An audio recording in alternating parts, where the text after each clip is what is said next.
देखकर बढ़ो।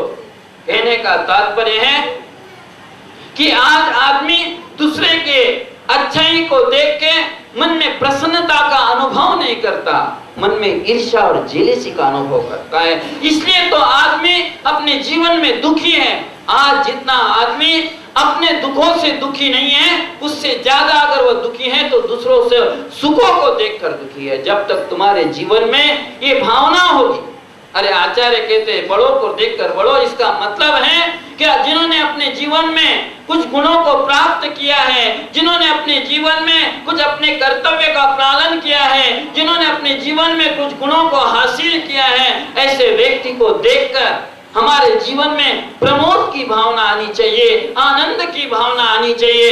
जब तक हमारे जीवन में इस प्रकार की भावना निर्माण नहीं होती, आप 12 भावों में कहते भी है, गुणी जनों को देख हृदय में मेरे प्रेम उमड़ आवे। लेकिन अफसोस इस बात का है कि आज हम गुणवानों को देखकर, रत्नत्रयधारियों को देखकर, जिन्होंने अपने कर्तव्य का पालन है, ऐसे बूढ़े बुजुर्गों को घर में देखकर हमारे मन में ईर्ष्या और जेलसी आती है। हम उनके तिरस्कार करने लगते हैं। गुणवानों को देख के हमारे मन में जब जेलसी और तिरस्कार की भावना लेती है तो हमारे अंदर गुण नहीं आते हैं, हमारे अंदर और हमारा पतन होने लगता है। इसलिए आचार्य कहते हैं कि जीवन में कुछ उन्नति प्राप्त करना है, जीवन में कुछ तुम्हारे लिए हासिल करना है, जीवन को चमन बनाना है, अमन बनाना है, तो बड़ों को देखकर, बड़ों का मतलब होता है कि गुणवानों को देखकर उन गुणों की पूजा करो, उन गुणों की आराधना करो। गुणवानों को देखकर उनके गुणों को प्राप्त करने के लिए हमेशा जीवन में लालयित। जैन दर्शन यही तो कहता है कि वंदे तद्गुण लब्धे। जैन दर्शन के अंदर किसी व्यक्ति की पूजा नहीं है, किसी नामधारी की पूजा नहीं है। जैन दर्शन के अंदर अगर पूजा है तो वह मात्र गुणों की पूजा है। और ऐसे गुणों की पूजा अगर हमारा लक्ष्य अगर गुणों की तरफ होगा, कर्तव्यवान की ओर होगा, तो निश्चित रूप से वह गुण भी हमारे अंदर आएंगे और वह गुण हमारे लिए जीवन में आनंद का अनुभव कराएंगे।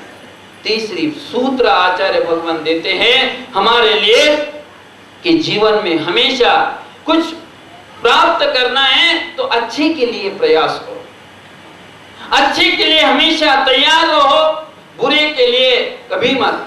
हमारा प्रयास जो होता है वो मात्र बुरे कार्यों के लिए होता है।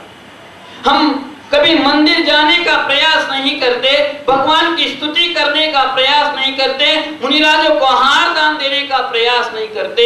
हमारा प्रयास मात्र होता है चित्र मंदिर जाने का।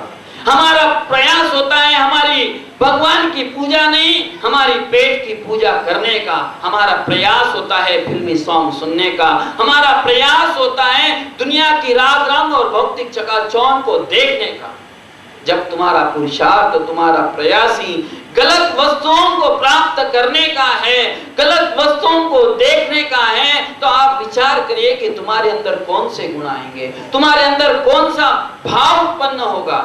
अगर जीवन में आप सन्मार्ग की ओर जाना चाहते हो, जीवन में कुछ प्राप्त करना चाहते हो, तो आचार्य कहते हैं कि हमेशा अच्छे के लिए प्रयास हो, अर्थात अच्छे कार्य करने के लिए हमेशा हमारे लिए प्रयत्नशील रहना चाहिए, अग्रसर होना चाहिए। आप अपने जीवन में थोड़ा स्वयं का चिंतन करें कि हम दिन भर में से 24 घंटे में से हम अच्छे कार्य के लिए कितना प्रयास करते हैं और संसार के गोरख धंधे के लिए कितना प्रयास करते हैं। हमारा पुरुषार्थ कहा जा रहा है, और जैसा पुरुषार्थ करोगे वैसी तो मंजिल तुम्हारे हाथ में हासिल। हम हमारे पुरुषार्थ से स्वयं नरक और तिरंज के द्वार खोल रहे हैं और हम इच्छा करते हैं कि हमारे लिए स्वर्ग और मोक्ष का फल मिल जाए।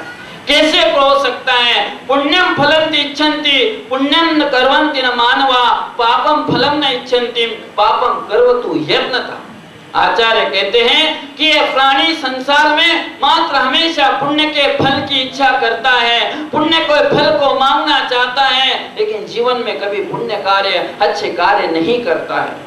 और पापम फलम नहीं इच्छन्ति, बोले पाप का फल, कड़वा फल कोई नहीं चाहता है, लेकिन यत्नता निरंतर पाप के कार्य करते रहता है। अगर हम करे बुराई सुख चहे, कैसे पावे कोय, बोए बीज बबूल के आम कहां से होए।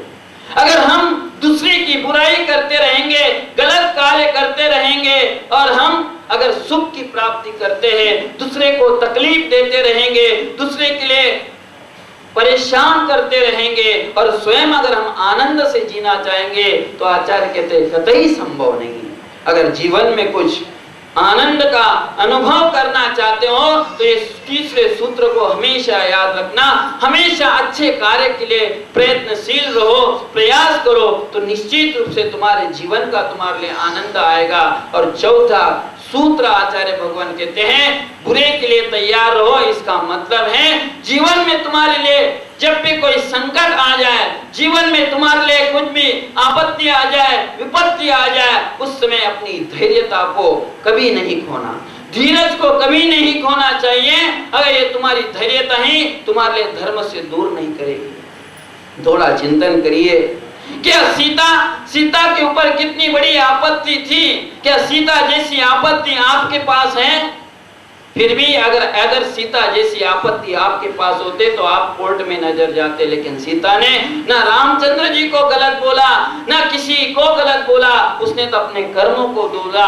और ऐसे संकट के स्थिति में भी सीता ने कभी धर्म को नहीं छोड़ा, अपने धीरज को नहीं छोड़ा, और धैर्यता से काम लेके अपने संकट को सहन कर लिया। और उसी संकट के सहारे उन्होंने अपने जीवन में एक हासिल किया। और आज भी बड़े गौरव के साथ सीता का नाम लिया जाता है, अंजना का नाम लिया जाता है, क्योंकि अनेक प्रकार के संकट आने के बाद भी उन्होंने संकट के समय में आदमी सबसे पहले अगर कोई विपत्ति आ जाए, संकट आती है, तो सबसे पहले वो धर्म को छोड़ देता है। यही सबसे बड़े आदमी की कमजोरी है, इसलिए वो अपने जीवन में कभी सफल नहीं हो पाता। जीवन में सफलता के चरम को प्राप्त करना है, जीवन के कुछ आनंद के क्षणों को प्राप्त करना है, तो हमेशा संकट के समय धीरता पूर्वक कार्य करो, धैर्यता पूर्वक कार्य करो, तो निश्चित रूप से तुम्हारे जीवन में एक हासिल होगी, और जो तुम्हारे लिए मंजिल प्राप्त करना है वो मंजिल प्राप्त होगी। अगर जीवन वास्तविक रूप से आपको सुधारना है तो इन 4 सूत्रों को अपने जीवन के 4 आयामों में निश्चित रूप से है कि अपने से नीचे की ओर देखो, बड़े को देखकर बढ़ो, अच्छे के लिए प्रयास करो, और बुरे के लिए तैयार करता संकट के समय हमेशा तैयार रखो। निश्चित ही आपके जीवन में ऐसा मंगलमय आपका जीवन बनेगा कि जिसके माध्यम से हम सफलता के फूल अपने जीवन को प्राप्त कर सकते हैं। आपके जीवन में वह सफलता के फूल प्राप्त हो, आप अपने लक्ष्य की ओर प्राप्त हो। इसी सद्भावना के साथ मेरे 2 शब्दों को मैं विराम देते हुए जय बोलो महावीर भगवान की।